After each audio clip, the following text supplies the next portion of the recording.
Hey, what's going on, everybody? Back at it again, but today I won't be doing a mobility routine or a stretch exercise. Today I'm going to be talking about a few products that I have in my house that I've bought over the years.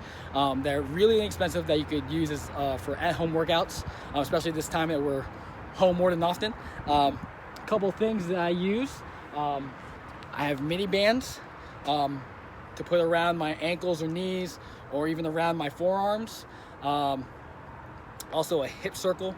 But this is great for lateral movement, putting around your knees. Also glute exercises.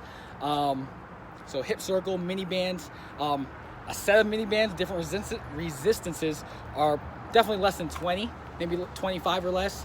The hip circle itself, quality is a little bit higher, a lot more comfortable around your hips or around your knees. It's $20 itself.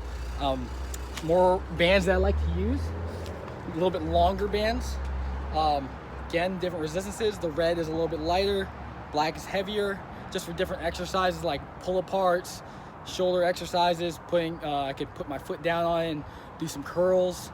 And these also different resistances. You can find them with handles on Amazon for definitely less than $30.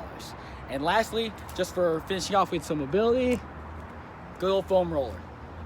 This one is the half foam roller, which is probably about, like, you could probably find for $10. The longer one's probably about 15 to, at the most expensive, 25.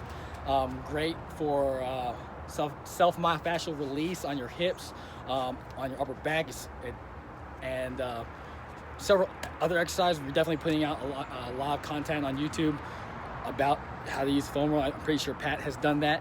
But yeah, just a few things that are, all this right here is definitely less than $50. So if you want to add these things to boost your at-home workouts, you should do it.